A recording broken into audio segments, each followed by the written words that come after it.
also had the full elbow. Kidding me? It was. Where's my Grey Lord? Hey, how you doing? Oh, nice. Well, today's a good day for that. No, I see. I took a couple. Are you And side.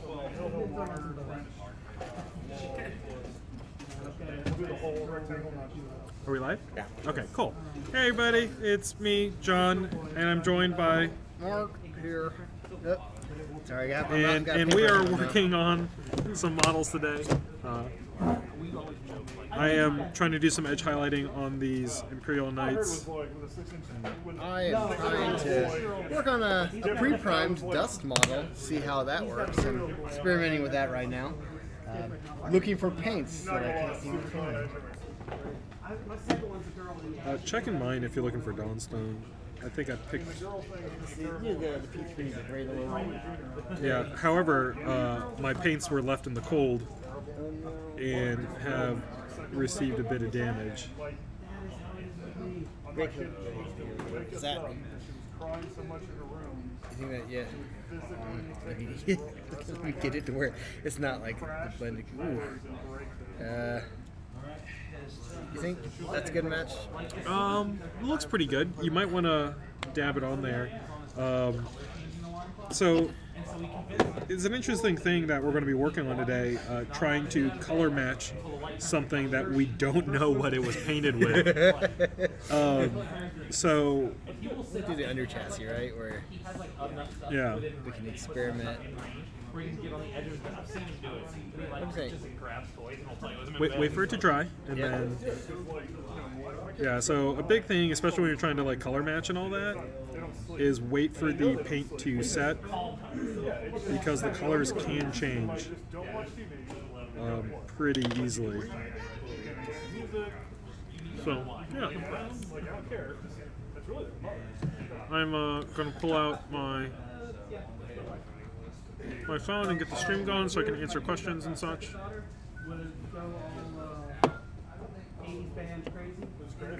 My daughter has the knees of like a Muay Thai champion. She will get up to the door. Cool. Here we are. Yeah, I think that's. So yeah, it's definitely good to always. I think it's a match. Oh, good. Who knows? Maybe that's what they use. Maybe the fine folks at Dust know how good P3 is. So there's an elbow, there's like a hole right like this. While doing edge highlighting, it's important to one, have good and precise control, and then two, not overdo it. You're using it to emphasize details, not replace them. So it's really easy when you get in the rhythm to just like keep doing it and blindly go over every single edge that you can possibly see. But like with these guys, especially the night stuff, there's a lot of details that you just don't want to like replace.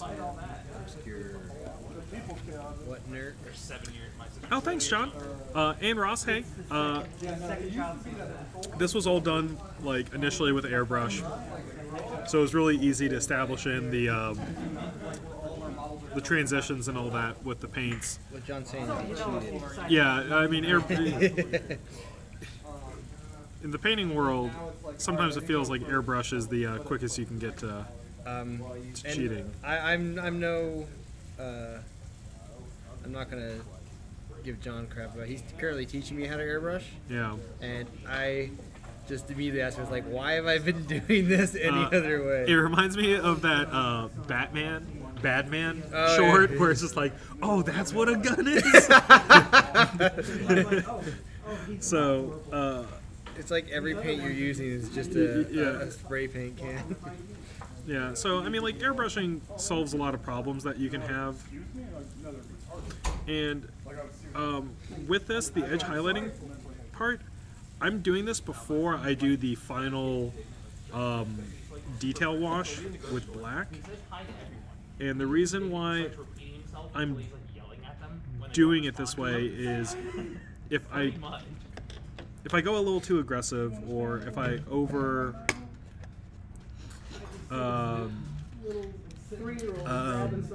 if I go over a detail like too heavily, like that wash will kind of like help fade it. John, the spurting, the spitting is a lot of times just finding the right formula. Baby formula is Yeah, not no, use. no, don't use baby formula. No, a big thing to be mindful of with airbrushing is no matter what you get out of the pot or the vial of airbrush thing, it probably needs to get adjusted. So using airbrush thinner and then being mindful of your PSI when you're airbrushing is going to be a huge help.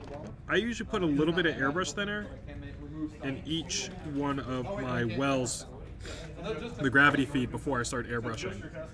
And that to me helps a lot in the process. And then with mine, the problem that I have is my airbrush has a moisture trap to keep moisture buildup from becoming an issue. It just stops kind of working after a while.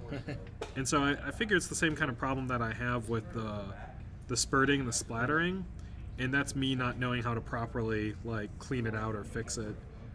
So that's kind of on my to-do list, is do a little research on how to kind of fix that problem.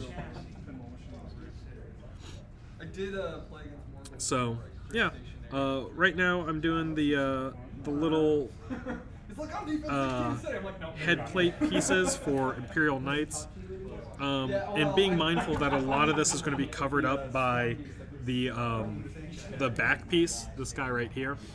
And so when it's going to be covered up, most of it's going to be in shadow, so what I do with the edge highlighting isn't super relevant. If you haven't seen it, What We Do in the Shadows. No, It's a good movie. good movie. Yeah. So John, that depends on the air I'm using and how thin I get it.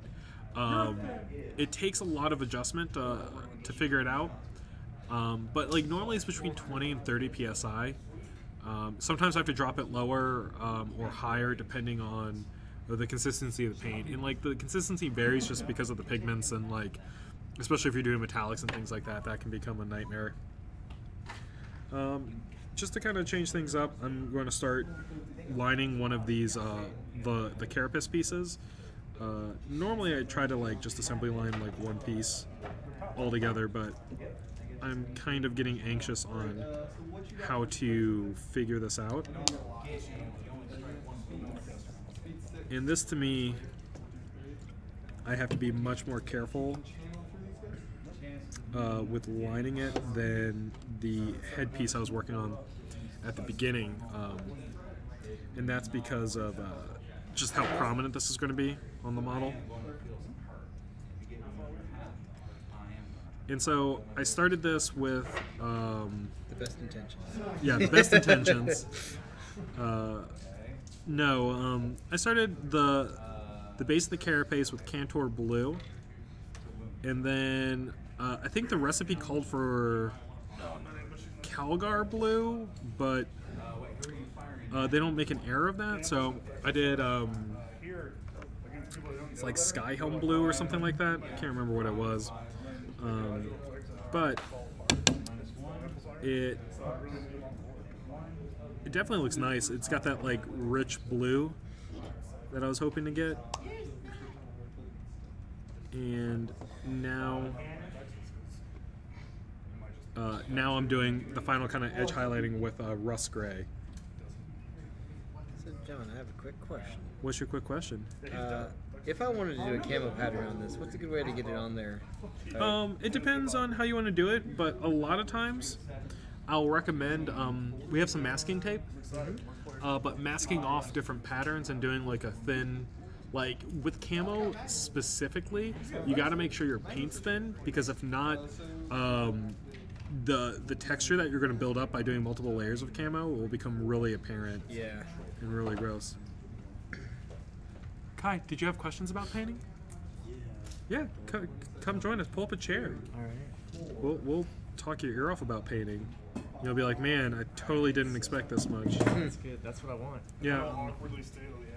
I guess like from the basic starting up point, what do you do? Like, I mean, I have some brushes because I paint at home, like painting stuff, but not like so like portraits and stuff. I don't really do like miniature painting, so I think it's totally different. So you can use a lot of the same techniques on miniatures, but the things to remember with miniatures as opposed to doing like a traditional thing is that you're going to be working with a 3D surface with texture. So like you can use a lot of different like techniques to like your advantage with that. Right. But a big one is, what kind of model did you get? Is it already primed? Do you know if it's primed? I have no idea. I don't think it's primed. It's just like a white, like 3D printed. Like yeah. So what I recommend doing with, especially 3D printed, make sure it's sand, nice and even. So you can take like a super fine grit. Like you're looking for the higher the number, the better on the sandpaper. That just means that it's finer. But you might have to start off with like a 300 grit and like grind it down, and then move up to like a 600 or an 800 and smooth it out. And then you'll take a primer, especially something 3D printed. You don't need anything much more exceptional than like a Krylon primer at Walmart. Okay, cool. But what that's going to do is the primer will stick to the model, and then the paint can stick to the primer. Because the paint itself, like that acrylic, it's pretty temperamental. It's water based. It's really easy to like rub off or grind off. Like, so you don't want to take this like nice model and like spend a bunch of time and then just like one sweaty summer day just rub off the character's face. So yeah, sand it down, hit it with a primer. Usually I recommend black primer for beginners, just because it lets you, like, hard to reach places on a miniature or a model, like, will be darker than the rest because you get less paint there. And that's like the first step. Like, that's all the pre-prep. It's just like getting things primed and together. And then from there, it's usually for beginning painters, I recommend flatting everything. So like you've done art, right? Like, so flatting is basically like filling in the colors, like staying in the lines, making sure all the colors are right. And then what you're going to do is you're going to start with glazing or washing, which means that you're going to take like, let's say something like this. You're like, oh, this is really cool, but I want it to be darker. You're going to take something like a black paint and you're going to thin it down. And then you're going to add a little bit of acrylic medium to it to help it stay kind of paint consistency. But then when you apply over to it, when it's solid color, it's going to naturally go to the recesses and sit in the recesses. So it'll make details pop out. You know how there's like this little black lining everywhere? That's how that kind of helps out. So, and then once that's done, you can go back to the original base color, kind of paint things up, touch up edges, things like that. And then what I recommend is getting a final highlight, and then doing what I'm doing now in edge highlighting. So edge highlighting is, once again, like letting the 3D-ness of the model do work for you. So you're just going to get a little paint on your brush, and then you're going to hold it at like a 45-degree angle, and you're just going to lightly hit the edge. And what this is going to do is it's going to make the model look more 3D and pop out the detail. So, and that's a great way, like as art, when you put a light next to a dark, it just makes it pop. So it makes all these details, all these panels seem super apparent, because like in real life, we don't need to worry about this because it's at a larger scale and our eyes naturally see it. But with a miniature, the scale is too small, and we need a little help forcing our eyes to kind of make us believe that this thing is a like realistic thing at such a small scale. But yeah, so this is kind of like the steps.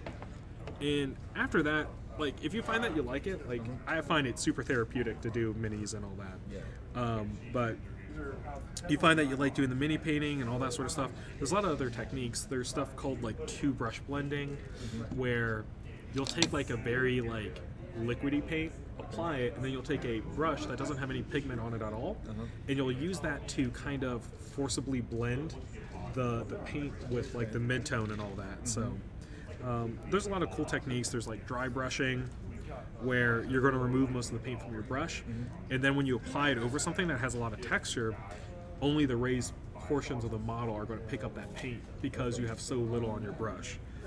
So it's kind of a cool way to do it there. Which paints do you recommend? purchase? Or like So I like the P3 a lot. Okay. So like that's a really good choice. The only reason why I use Citadel a lot of times is color matching.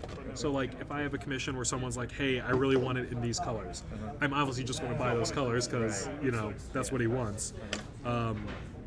But for my own personal projects, I'll pick up P3 because those paints themselves are a little bit thinner, and they have a lot of pigment to them. So what that means is, like, it'll take you a couple more like coats to get full coverage. So like if you're painting over black, it'll probably take 2 or 3 thin coats of that paint to get 100% color matte, like color coverage. Excuse me. Where GW is much thicker. But at the same point, this is easier for glazing, blending, and I just like their color range a little bit more. I'm able to usually get more out of my P3 paints than I am GW. When you mix, do you just like, or do you mix colors? Or? Yeah. I mean, it's nice being on a project where someone's very specific and they're like, hey, you use only these colors. And it's like, okay, well, I won't mix my own set. But so for someone like him, his cloak back here, it's several colors mixed together. I have blues, browns, flesh tones, peaches, all that sort of stuff has all been mixed in there. And it's not just like straight out of the pot kind of thing.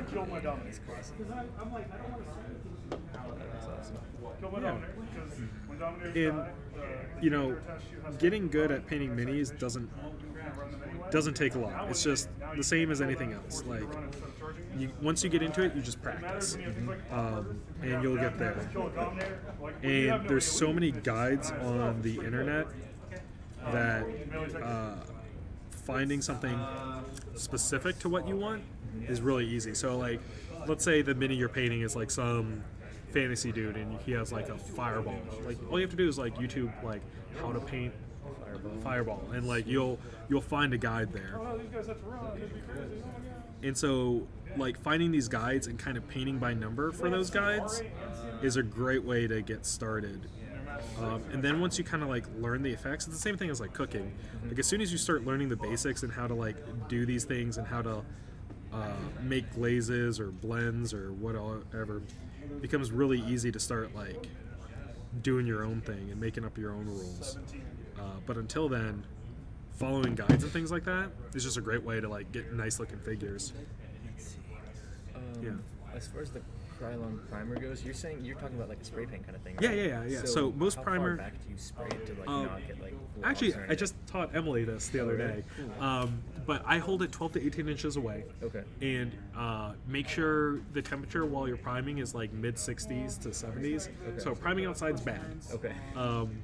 But currently, but like there's ways around that where if you leave your primer inside and your house temperature is like 70, that means you have a little bit of work time to like hop outside, spray something, and then hop back inside. Okay, cool.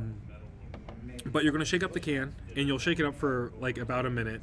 It'll seem excessive, and your arm might get tired, but do it. It's worth it. Yeah, and then what you're gonna do is 12 to 18 inches away, in short bursts. So you never just want to like hold down the button because that's a great way to just like the can can misfire, or maybe you stop paying attention for a second, it can just glob all in one area. Right. Well, you do like short, simple spurts of the spray.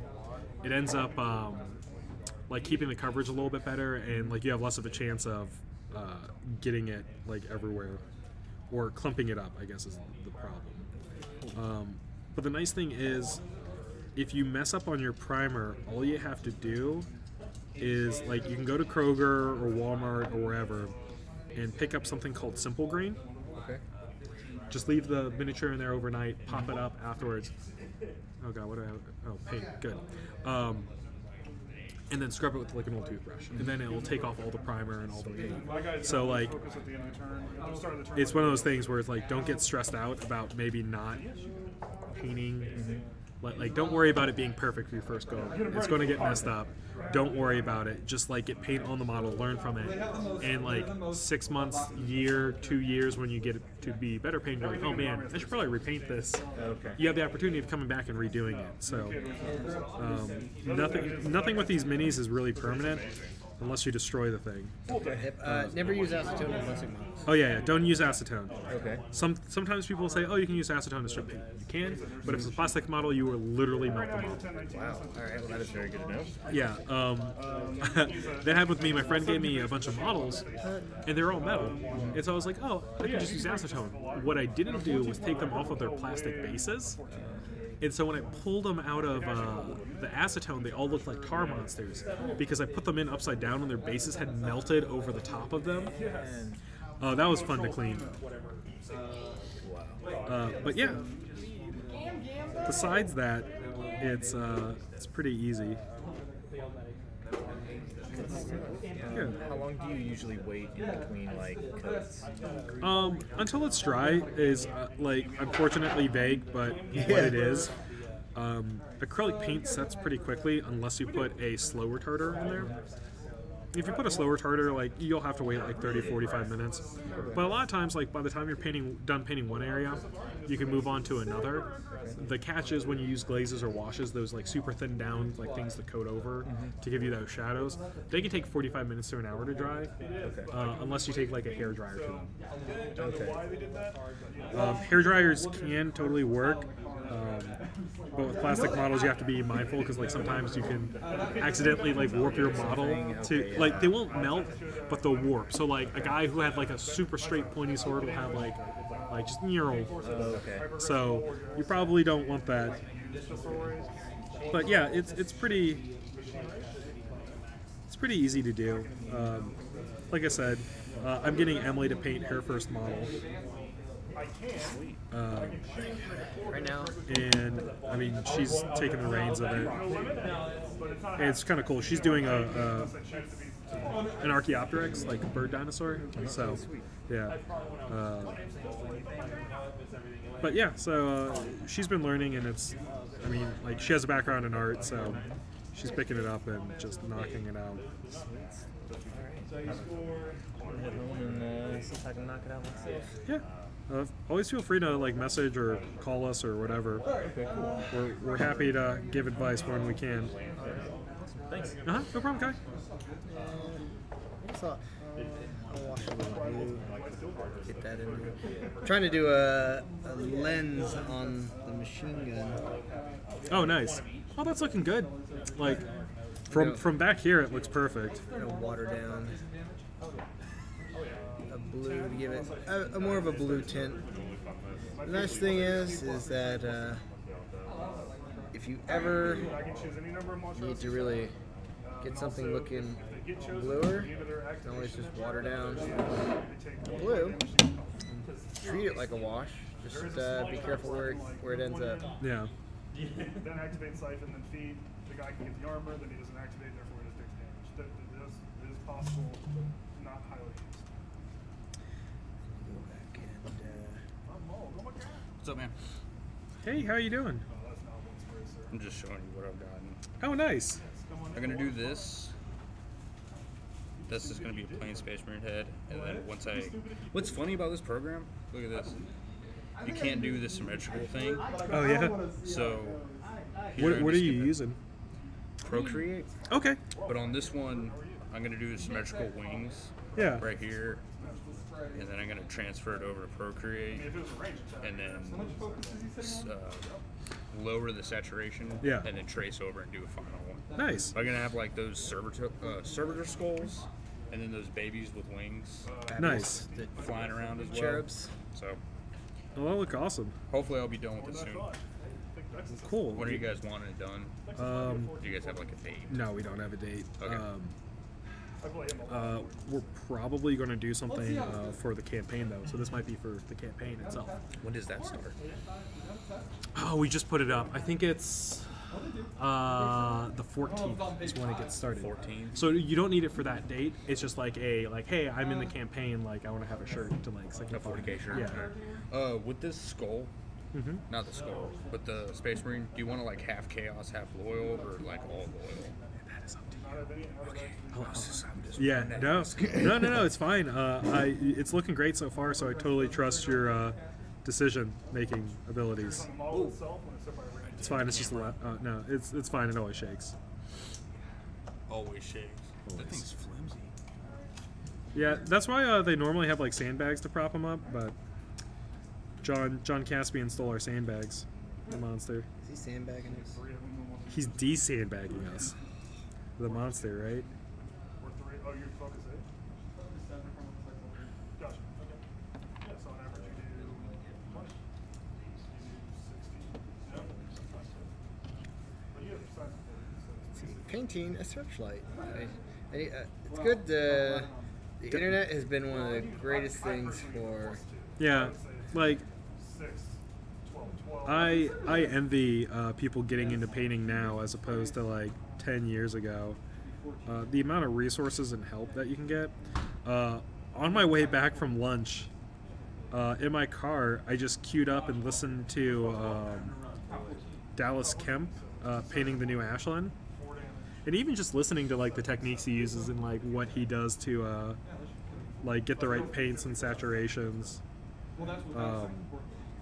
is really cool. I really like it. I enjoy it a lot. Only one way to find out if your math hammer works. I love how everything. There's still some frustration to it. Everything I've seen so far is just how to paint like the metal of a searchlight. Yeah. Just, come on. What an odd thing to like. The good thing is it's incredibly unlikely. That's not the detail.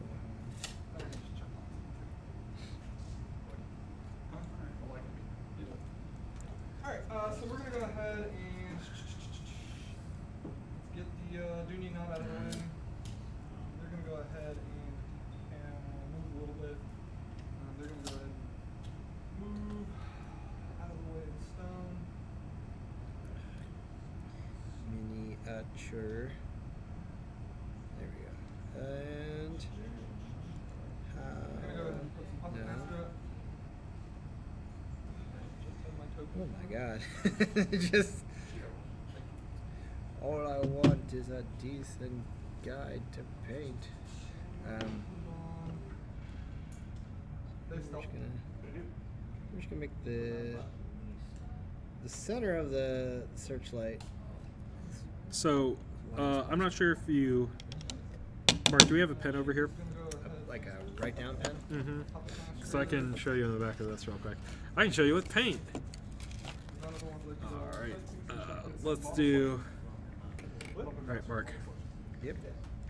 I'm gonna steal some paints. So generally, when you're doing a light, Mark, you are going to. I find it normally better to do the whole thing your darkest color first.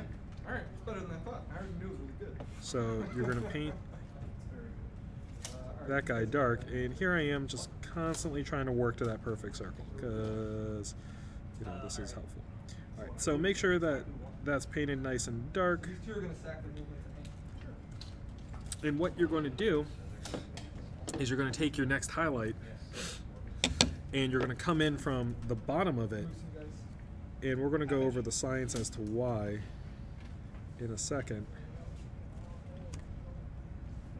But yeah, so what's going to happen is wherever your light's coming from, it's actually going to reflect on the opposite side of the piece. So your secondary light source will be popping in through the bottom, and you'll just try to kind of blend it in. And then we're going to take a little bit of this. And once again, kind of blend that into there. And then take a little bit of frostbite. And what we're going to do is we're going to take something that's a little bit of like an off-white, and we're going to line the bottom of it.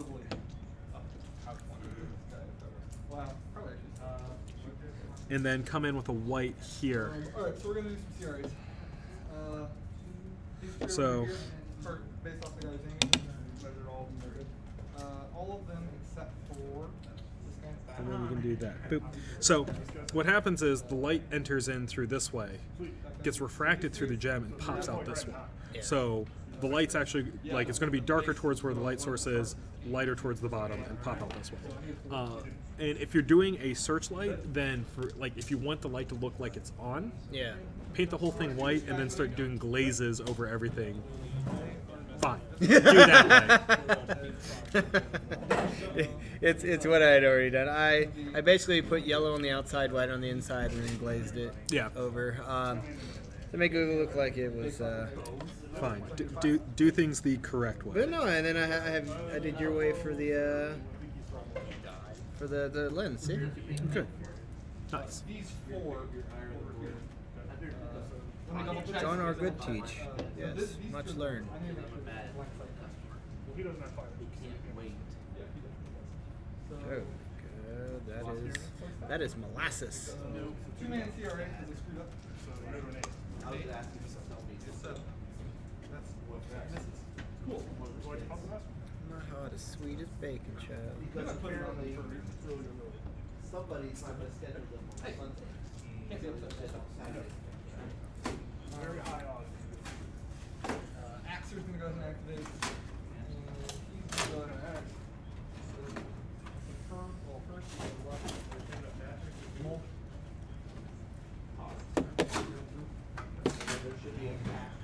So, do you have any other questions, John? It was John talking about airbrush.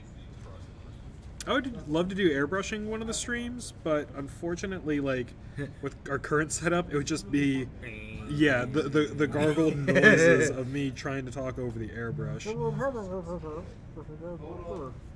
So, yeah. It's something that we can look at for the future if people are interested for airbrushing. It would probably have to be something where you pre-record and then just, I guess, play it. Yeah. And then talk and explain what you're doing, and if people have questions, just yeah, I guess that's try to work with it. a good and fair point. We can try that one day.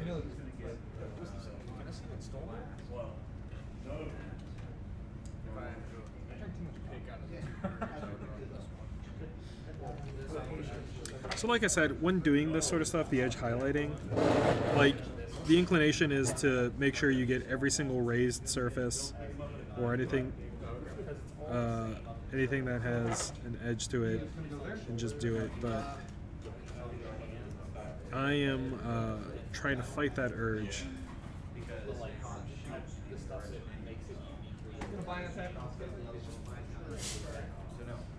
And just...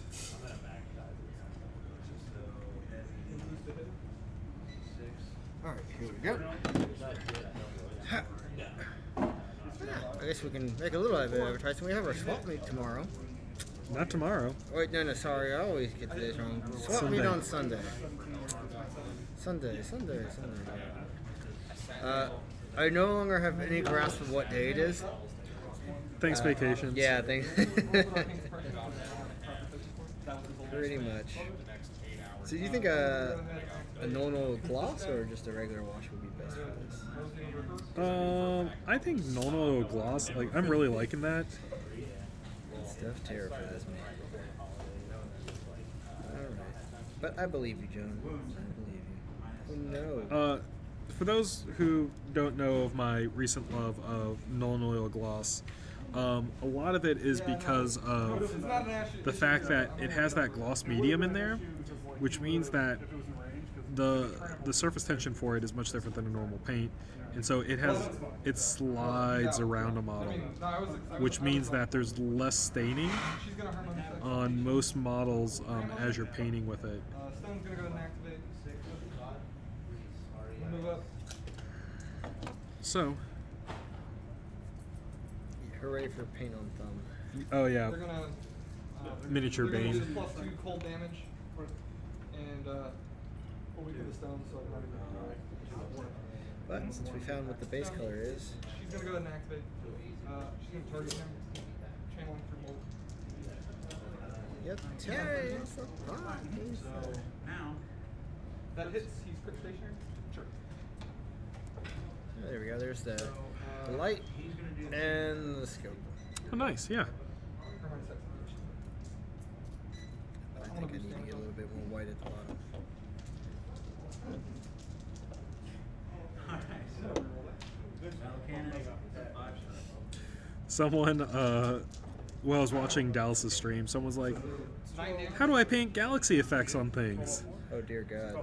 And his response is, well, you go to Google, you type in galaxy, and you just look at reference until it works. It's like, oh, okay. Oh my God, it's Matt. There we go. Oh, sorry, I haven't been able to see the comments because we had a pinned comment. Oh, we did? Yeah. Oops.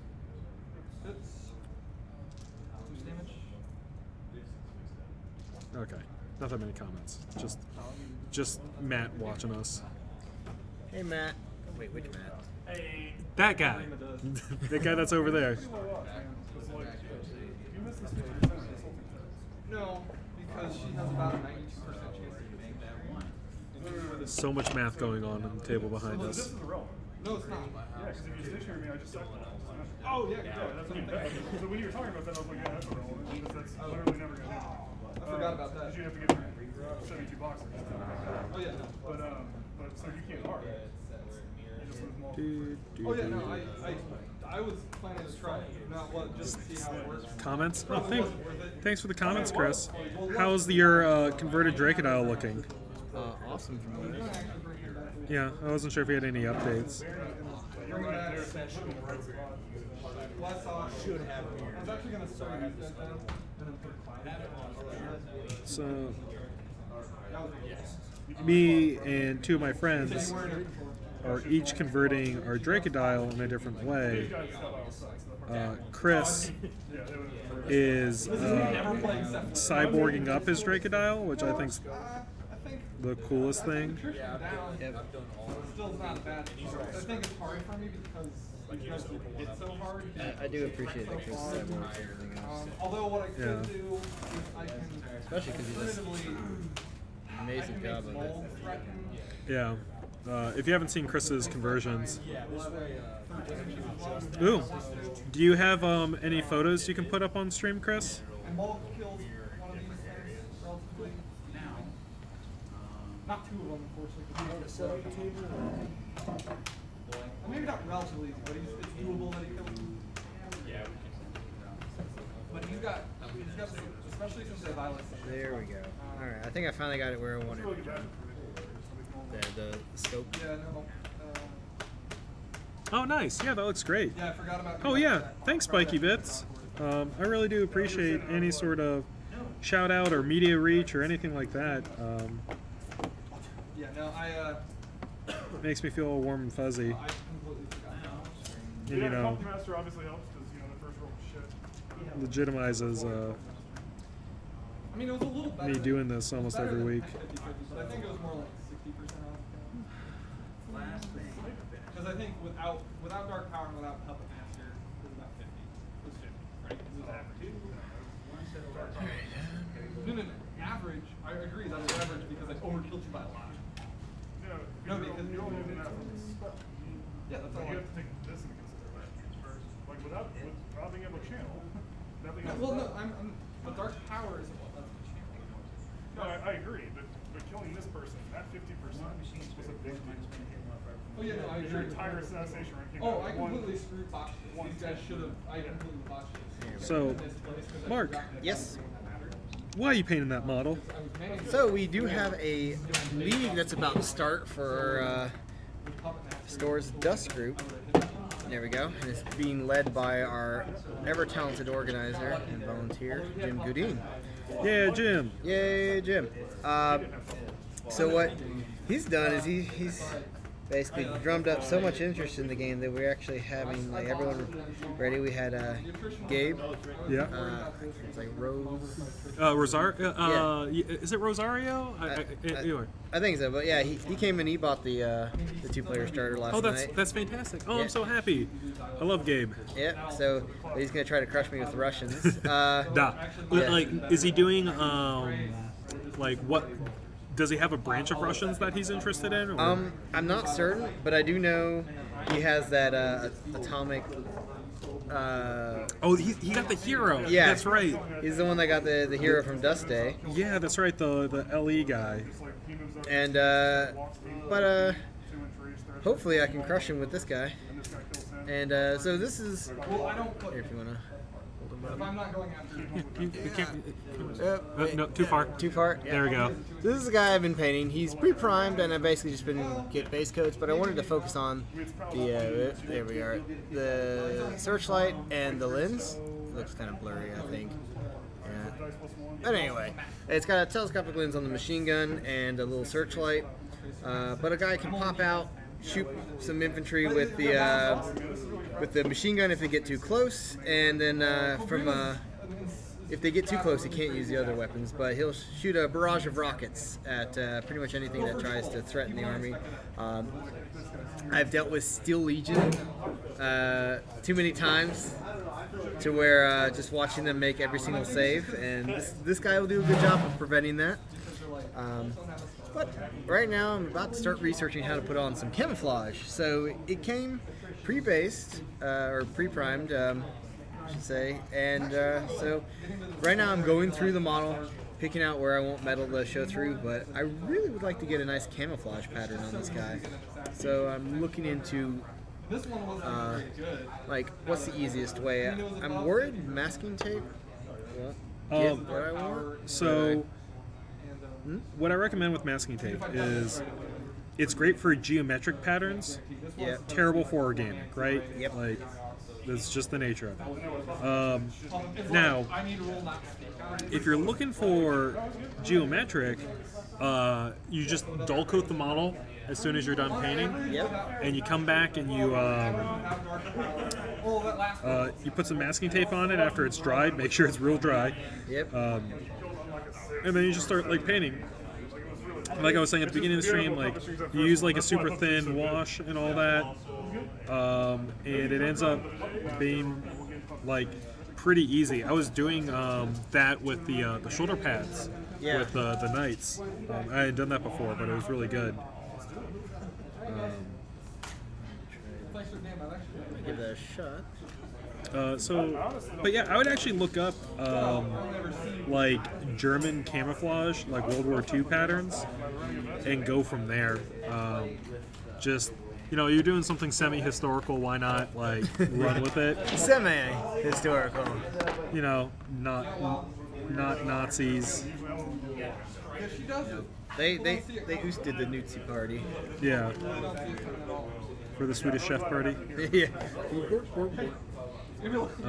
But yeah, so camouflaging and all that sort of stuff. That may be something we can cover next show. Yeah. If you guys want to watch someone do some like hard geometric or maybe organic camouflaging, it's a great thing to do. I've done it. I've done it once before with a Sentinel from IG, and that turned out beautiful.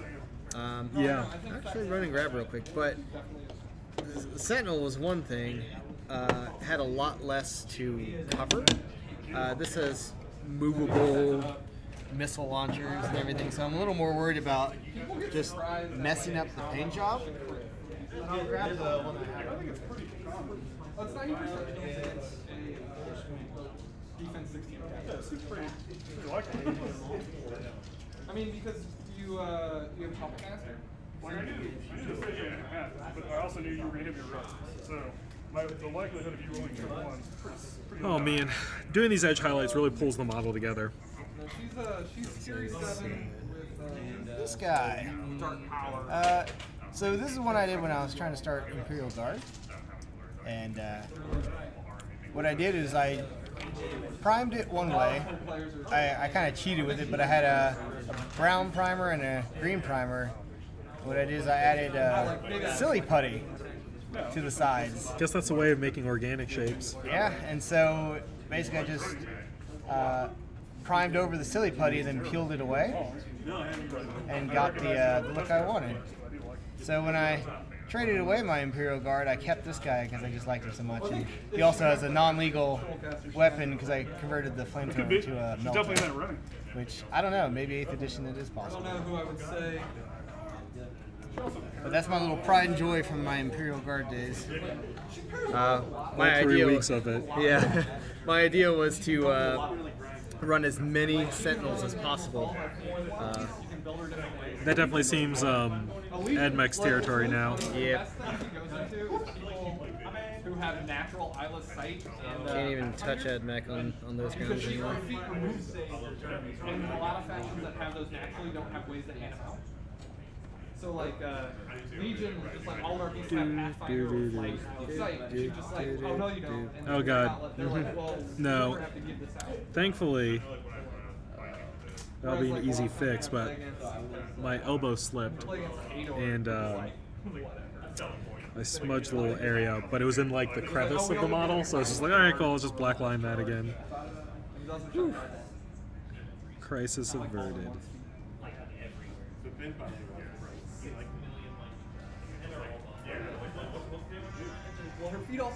But yeah, we have a lot of leagues coming up here in the store, and I hope to see a lot of people painting.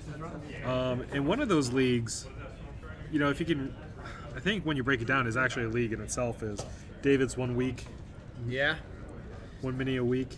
Yep. So for a lot of people who were a little, I don't know, in need of guidance for a New Year's resolution, we were like, hey, you could always join us in our 1 mini a week. And so we've had a lot of people come in, and a lot of people already posted. It's like day one, like, look what I got done. Yeah. Well, I think the holiday helped a lot. Yeah. And here I am saying, like, uh-oh, I'm running out of time. Time to get one model done. Yeah. Alright,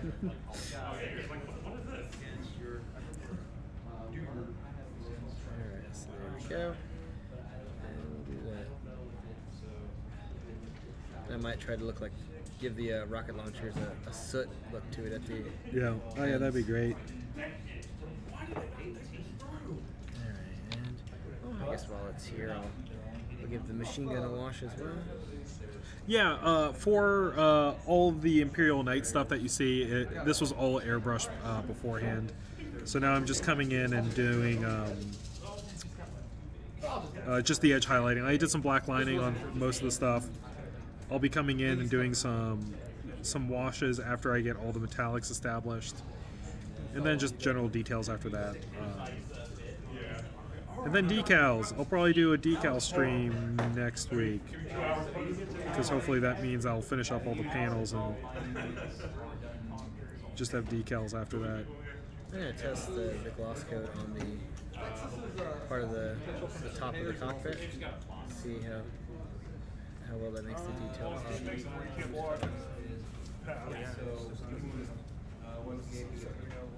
we have that drying. TK helps a lot. The fact that you can arc well engaged is very helpful. This is subduer, mainly. Drags your cast around the So, bam. Wow, that's actually quite useful when you're dry like that. Oh, yeah. Because, like John mentioned, the gloss tends to slide around a lot more, so it is definitely affected by gravity more. Yeah. It does not like to stick in those pockets like the regular Nono does.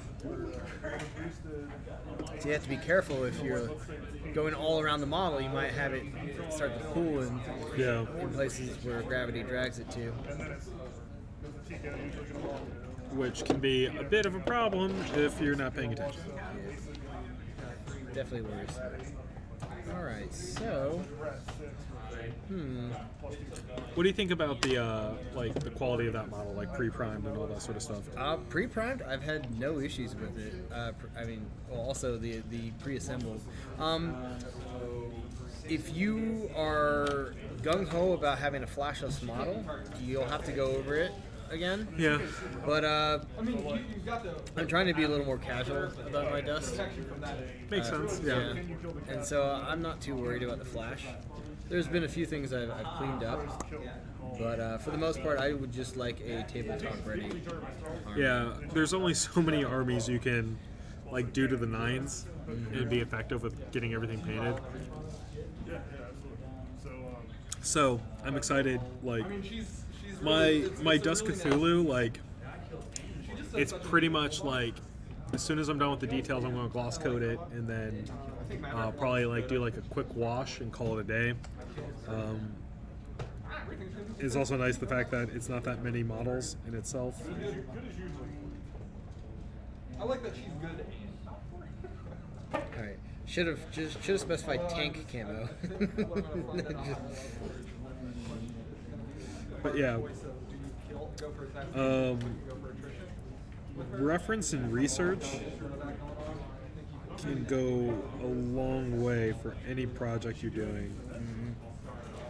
So if you're working on a model with any real-world equivalents, it's really easy just to like Google search up something, and like most of the times too, there's even a paint guide already for it. So use the resources available to all of us and knock something out.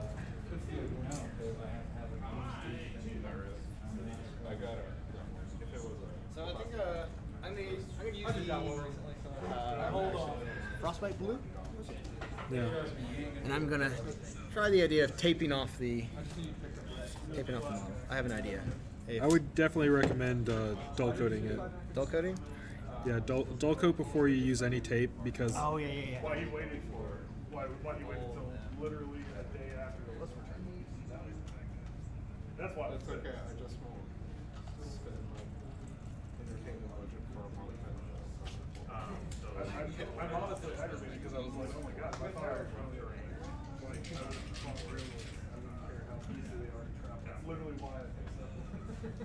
Like I've been playing minions or you know what I mean?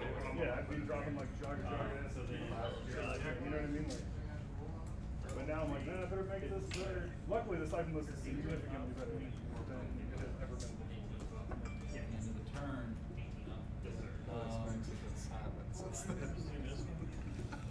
What did turn? Oh hey Sean. How long do you think this is gonna take to dry, John? Dull coat? I don't know because it's really cold. That's a good point. I'll put it in the microwave for 5 minutes. Yeah, just microwave it. It's fine. Please don't microwave your models, guys. Don't listen to this as an endorsement of microwaving any miniature. They cannot turn out well. Thanks, Sean. It's been a while working on these things, but I'm getting excited. Like the more and more this is getting finished, the more excited I am about, you know, doing more of it, like, or finishing it. So it's kind of like snowballing levels of anticipation.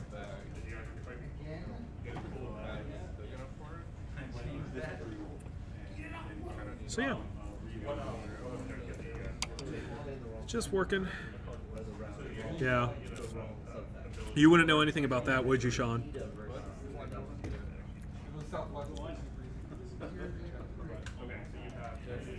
The forever projects.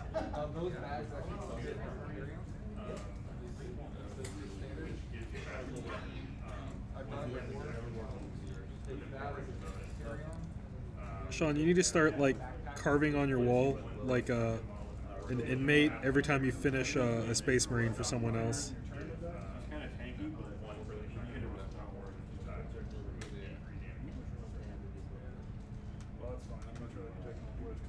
Also remember this.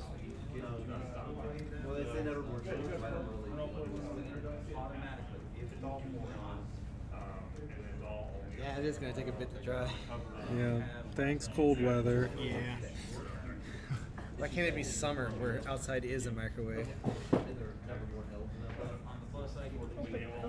Let's see there. So next we have... I got Topitude. It happens. Really? Oh yeah, I got raped. Colgrima just Sprayed me in the face. Yeah.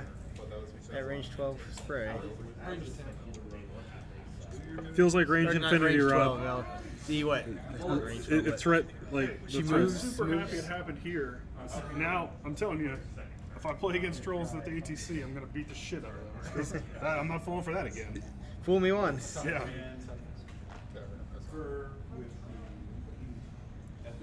Yeah, what do you think with the gloss on top, John? Yeah, I think that looks good. Oh, got it. Oh god, Damage control on the... Is it running? Yeah, it's... Alright, Joe. Just finishing up the last couple things and then we can end the stream. But yeah, if you guys have anything to say, the stream will be ending in just a couple minutes. Speak now or forever hold your peace. Thank you everyone who's definitely stopped by and chatted with us. It's always nice having company while working on these projects. We don't talk for that. There's no feeling like playing right now. We're all dice. Make it happen. Did not heed my own words. I'm Voltaire when it comes to painting. So we're good. But yeah, thank you guys very much for watching. We'll be back tomorrow morning with our normal Friday Giga-Cast. Oh god, I'm making so many mistakes now because it's the end. But yeah, we'll see you guys next time. Alright, bye. Goodbye.